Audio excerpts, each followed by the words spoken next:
Samantala, naglabas naman ng anunsyo ang Maynila, the Water Services Incorporated, sa mga siniserbisyohan nito na magkakaroon ng water interruption sa Southern Metro Manila at Cavite sa darating na undas.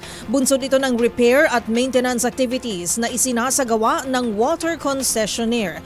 Ang iba pang detalye sa ulat ni Jackie Resho.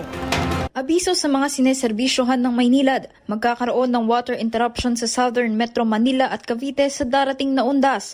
Sa anunsyo ng water concessionaire, ito'y dahil sa isasagawa nilang repair at maintenance activities na magdudulot ng temporary shut sa kanilang putatan at poblasyon water treatment plants sa Muntinlupa City simula alas 12 ng hating gabi ng November 1 hanggang alas 12 ng tanghali ng November 2. Ang maintenance ay para matiyak ang patuloy na maayos at maaasahang serbisyo ng kumpanya.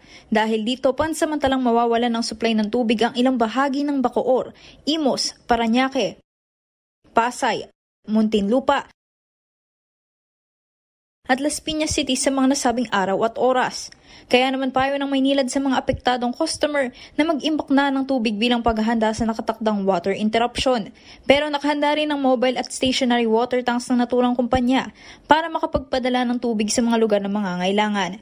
Para sa buong detalye at listahan ng mismong mga lugar na apektado ng water interruption, bisitahin lamang ang Facebook page ng Maynilad. Para sa MBC TV Network News, ito si Jackie Resho para sa DZRH. Una sa Pilipinas, una sa Pilipino.